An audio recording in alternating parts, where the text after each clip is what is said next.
जय हिंद दोस्तों, स्वागत है आपका मेरे YouTube चैनल वैकेंसी वाले भैया पे। मैं आपका वैकेंसी वाला भैया आपके लिए एक शानदार जानकारी लेके आया हूँ जो कि निकाली गई है उत्तर प्रदेश पुलिस भर्ती बोर्ड की ओर से, जिसमें अब हमको देखने को मिलेगा कि आने वाली जितनी भी पुलिस की भर्तियाँ हैं उन सभी में पुलिस भर्ती बोर्ड OTR सिस्टम लागू करने जा रहा है, जिसका नोटिफिकेशन उत्तर प्रदेश पुलिस भर्ती बोर्ड की ओर से लागू कर दिया गया है। जिसमें हम देख सकते हैं कि उन्होंने ये इंस्ट्रक्शंस दे रखे हैं कि जितनी भी आने वाली भर्तियां हैं उन सभी में OTR सिस्टम लागू होगा। OTR सिस्टम से तात्पर्य इस प्रकार है कि आपका एक रजिस्ट्रेशन कराया जाता है जिसमें आपका नाम, आपके पिता का नाम, आपकी माता का नाम, आपकी जन्म तिथि, आपका मोबाइल नंबर, आपका ईमेल आईडी, सभी चीज़ों को वहाँ पे रजिस्टर्ड करना होता है। उसके तो चलिए देखते हैं क्या नोटिफिकेशन उत्तर प्रदेश पुलिस भर्ती बोर्ड की ओर से जारी किया गया है। तो नोटिफिकेशन हम देख सकते हैं जो कि हमारा उत्तर प्रदेश सरकार, उत्तर प्रदेश पुलिस भर्ती बोर्ड एवं प्रोन्नति बोर्ड की ओर से लागू किया गया है। उत्तर प्रदेश पुलिस भर्ती एवं प्रोन्नति बोर्ड द्वारा वन टाइम रजिस्ट्रेशन OTR की प्रणाली लागू किए जाने के संबंध में, जिसमें यह बताया गया कि उत्तर प्रदेश पुलिस भर्ती एवं प्रोन्नति बोर्ड द्वारा अभ्यर्थियों के व्यापक हित में चयन हेतु आवेदन करने की प्रक्रिया को सुविधाजनक, सरल, पारदर्शी व सुगम बनाने की दृष्टि से वन टाइम रजिस्ट्रेशन OTR की प्रणाली दिनांक 31/7/2025 यानी 31 जुलाई 2025 से लागू की जा रही है। इसमें इन्होंने ये बता रखा है कि उत्तर प्रदेश पुलिस भर्ती बोर्ड की ओर से जो भविष्य के समस्त ऑनलाइन आवेदनों और भर्तियों हेतु अभ्यर्थी का OTR अनिवार्य है, यानी कि ये आपके लिए मैंडेटरी है। अगर आपको आने वाले समय में पुलिस की भर्ती के लिए अप्लाई करना है, जितनी भी वैकेंसी आएंगी सभी के लिए अप्लाई करना है, तो आपको OTR करना कंपलसरी होगा। और इसमें बता रखा है कि एक बार पंजीकरण के पश्चात अभ्यर्थी को अलग अलग भर्तियों में आवेदन करने हेतु अपना व्यक्तिगत विवरण भी इन्होंने जैसे बता रखा, जो मैंने आपको पहले बताया, नाम, पिता का नाम, जन्म तिथि आदि दोबारा भरने की आवश्यकता नहीं होगी। यह सुविधा पूर्णतः निःशुल्क है और इसकी कोई फीस चार्ज नहीं की जाती है, ना पुलिस भर्ती बोर्ड इसकी कोई फीस चार्ज कर रही है। पुलिस भर्ती बोर्ड की ओर से यहाँ पे वेबसाइट भी दे रखी है, आप स्क्रीन पे देख सकते हैं। यहाँ पे स्क्रीन पे वेबसाइट आपको शो कर रही होगी। इस वेबसाइट पे जाके आप अपना पूरा OTR कर सकते हैं। OTR करने से भविष्य में होने वाले कोई भी भर्ती में आपको कोई भी असुविधा ना झेलनी पड़े, इसीलिए पुलिस भर्ती ओर से यह विज्ञापन जारी किया गया है। अगर आपको कोई दिक्कत आती है OTR करने में तो मैं इस वीडियो में पूरा OTR भर के दिखाऊंगा। इसके साथ साथ पुलिस भर्ती बोर्ड की ओर से भी कई वीडियो लिंक जारी किए गए हैं अगर आपको कोई दिक्कत आती है। और इन्होंने यहाँ पे दे रखा है कि OTR पंजीकरण करने में अगर आ रही किसी समस्या के निराकरण हेतु अभ्यर्थी इस हेल्पलाइन नंबर, यहाँ पे हेल्पलाइन नंबर दे रखा है स्क्रीन पे आप देख सकते हैं, इस हेल्पलाइन नंबर पे 10 बजे से सुबह 10 बजे से शाम के 7 बजे तक आप किसी भी समय संपर्क कर सकते हैं अगर आपको OTR करने में कोई भी दिक्कत आ रही है। तो चलिए देखते हैं कैसे हमारा OTR किया जाएगा। लिंक डिस्क्रिप्शन में मिल जाएगा। लिंक से जब हम ओपन करेंगे OTR के लिए तो हमारा ये पहला पेज दिखाएगा जहाँ पे हमारा दे रखा है फॉर न्यू यूज़र्स। अगर आपका ये OTR नहीं हुआ तो आपको create your one time registration OTR account, यहाँ पे आपको अपना रजिस्टर करना पड़ेगा, अकाउंट बनाना पड़ेगा। और यहाँ पे दे रखा है फॉर ऑलरेडी रजिस्टर्ड यूज़र्स, यानी कि log in after OTR registration. जब आपका एक बार OTR हो जाएगा तो आपको यहाँ से लॉग इन करना पड़ेगा।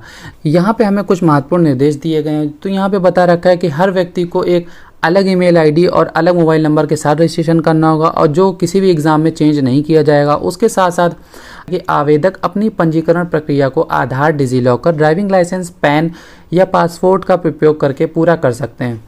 मतलब आप जो यहाँ पे रजिस्ट्रेशन करेंगे OTR के लिए उसमें आपका एक डॉक्यूमेंट लगेगा, तो उसमें आप अगर डिजीलॉकर से करना चाहें उससे कर सकते हैं, आधार से कर सकते हैं, ड्राइविंग लाइसेंस से कर सकते हैं, अपने पैन कार्ड से कर सकते हैं, पासपोर्ट से भी कर सकते हैं।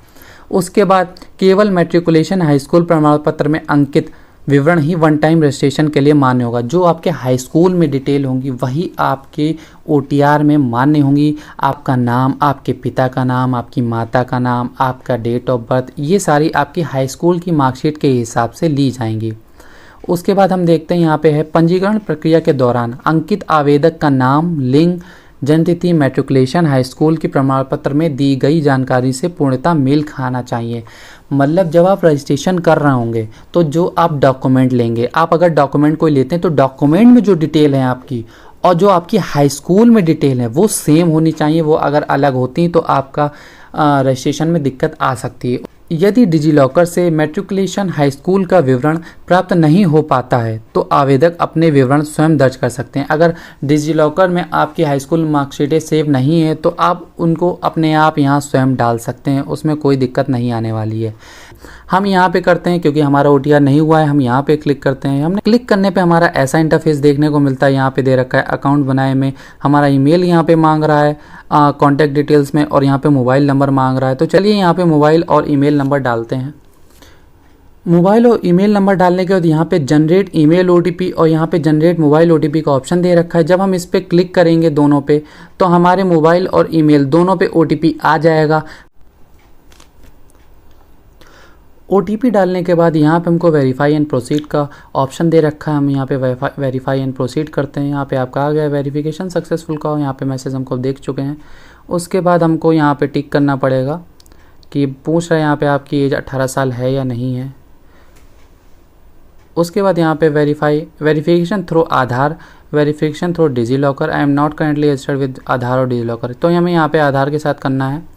यहाँ पे आपको अपना आधार नंबर डालना पड़ेगा। उसके बाद यहाँ पे जनरेट आधार OTP पे करना पड़ेगा। जब हम ये करेंगे तो आधार में हमारा जो नंबर लगा होगा उस पर हमारा OTP आ जाएगा। OTP हमारा आ चुका है, OTP डालते हैं।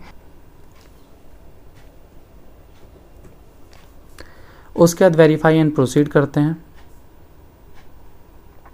हमारा आधार सत्यापन सफल रहा, यानी आधार वेरीफाइड है, सक्सेसफुल आधार हमारा सक्सेसफुली वेरीफाइड हो चुका है। उसके बाद हम देखेंगे यहाँ पे हमारे ईमेल और मोबाइल नंबर वेरीफाइड है, आधार वेरीफाइड हो चुका है। उसके बाद हम अपनी यहाँ पे राष्ट्रीयता चुनेंगे। नेशनलिटी हमारी इंडिया, सिटीज़न ऑफ इंडिया यहाँ पे चुनना होगा। जैसे कि हमने यहाँ पे देखा हमारी आधार जैसे हमने वेरीफाई किया वैसे ही जितनी भी आधार में हमारी डिटेल सेव थी सारी यहाँ आ गई। जैसे हमारा नाम आ गया, हमारी डेट ऑफ बर्थ आ गई, हमारा जेंडर आ गया। उसके बाद यहाँ लिखा है हाई स्कूल प्रमाण पत्र के अनुसार, मतलब हाई स्कूल की जो मार्कशीट है उसके हिसाब से जो आपका नाम है और जो उसमें डेट ऑफ बर्थ है उसमें जो आपका जेंडर है। उसके बाद यहाँ पे हमारा पिता का नाम देखने को मिल जाता है। यहाँ पिता का नाम भरेंगे और यहाँ पे पिता का नाम दोबारा से भरेंगे। और हाई स्कूल और आधार में आपकी जो नाम और डेट ऑफ बर्थ है वो सेम होना चाहिए। अगर सेम नहीं होता तो आगे आपको दिक्कत हो सकती है। चलिए भरते हैं डिटेल इसमें। सारी डिटेल भरने के बाद यहाँ पे प्रोसीड का ऑप्शन है, यहाँ पे प्रोसीड करेंगे। यहाँ पे अपना पासवर्ड बनाने के लिए बोल रहा है तो पासवर्ड हम अपना बना लेते हैं। पासवर्ड हमको ऐसे बनाना होता है जैसे आप अपना नाम लिख लीजिए। आपने नाम लिखा है तो अपने नाम का जो आपका पहला लेटर है वो आप बड़ा बना दीजिए। उसके बाद कोई स्पेशल कैरेक्टर बना दीजिए। स्पेशल कैरेक्टर का मतलब होता है आप @ लगा सकते हैं, हैश लगा सकते हैं, डॉलर का जो साइन आता है वो लगा सकते हैं या स्टार लगा सकते हैं, कोई भी आप स्पेशल कैरेक्टर। उसके बाद आप नंबर डाल सकते हैं। तो इससे क्या होता है आपका पासवर्ड स्ट्रांग बनता है। पासवर्ड चलिए हम बनाते हैं। पासवर्ड जब आप बना लेंगे उसके बाद आपको ये select all image with traffic light, ये आपको एक वेरीफाई करने का ऑप्शन आएगा। इसमें मुझे बता रहा है कि जिसमें ट्रैफिक लाइट है आपको वो इमेज सेव सेलेक्ट करनी है। तो वो मैं वेरीफाई कर देता हूँ। यहाँ पे हमारा वेरीफाई हो चुका है और यहाँ पे preview and create an account का ऑप्शन है, तो ये करते हैं।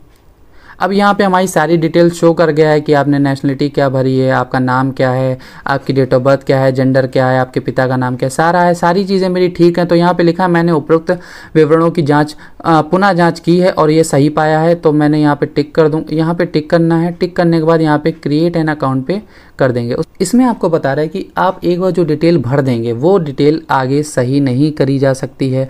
तो आप जो भी डिटेल बनाएं, जैसे भी आप अपने अकाउंट में डिटेल डालें तो सारी चेक कर लीजिएगा, क्रॉस चेक करिएगा ताकि कोई भी गलती ना हो, आप आगे चल के फॉर्म भरने से वांछित ना रह पाएँ। वहाँ पे ओके करने के बाद हमारा यहाँ पे रजिस्ट्रेशन हो चुका है। उपयोगकर्ता सफलतापूर्वक बनाया गया, यानी यूज़र क्रिएट सक्सेसफुली। यहाँ पे ओके कर देंगे। OTR होने के बाद यहाँ पे हमें ऑप्शन दे रखा है जैसे ही हमारी कोई वैकेंसी आती तो हम यहाँ पे लॉगिन विद अकाउंट करेंगे। यहाँ जैसे ही लॉगिन विद अकाउंट करते हैं तो हमको यहाँ पे मोबाइल नंबर और ईमेल एड्रेस डालना होगा। पासवर्ड जो भी हमने बनाया था वो डालना होगा। या आई एम नॉट रोबोट पे क्लिक कर देंगे। उसके बाद लॉगिन कर देंगे। हमारी सारी डिटेल जो भी हमने OTR में भरी थी वो जो भी वैकेंसी आएगी उसमें ऑलरेडी फिल हो जाएंगी। उसके बाद उसमें से जैसे मान लीजिए SI की वैकेंसी तो उसमें क्वालिफ़िकेशन ऐड करनी पड़ेगी ग्रेजुएशन वाली। अगर कोई और वैकेंसी तो उसमें जो क्वालिफ़िकेशन मांगी गई होगी वो ऐड करनी पड़ेगी। अपने फ़ोटो लगाएंगे, सिग्नेचर लगाएंगे और हमारा पूरा फॉर्म भर जाएगा। OTR सिस्टम से हमारी जो भर्ती प्रक्रिया है वो बहुत तेज़ हो सकती है। भर्ती प्रक्रिया में सिर्फ तेजी इतनी आएगी कि हम लोग फॉर्म ही तेजी से भर सकते हैं। बाकी जो भर्ती प्रक्रिया है वो जो भर्ती बोर्ड जैसे चलाएगा वैसे ही होगी। सिर्फ फॉर्म भरने में तेजी यहाँ पे दिखाने के लिए OTR सिस्टम लागू किया गया है। तो आप भी अगर फॉर्म जल्दी से तेजी से भरना चाहते हैं तो अपना OTR जल्दी से जल्दी कर लीजिए। पूरा वीडियो में हमने दिखाया अच्छे से कि कैसे OTR कर सकते हैं, तो OTR करिए, अपने फॉर्म को जल्दी भरना सीखिए। बाकी वीडियो को लाइक करिएगा, कमेंट करिएगा अगर कोई कमी रह गई हो। बाकी चैनल को सब्सक्राइब करना ना भूलिएगा। मिलते हैं जल्दी एक नई वीडियो में नई वैकेंसी के साथ। तब तक टाटा, गुड बाय, जय हिंद।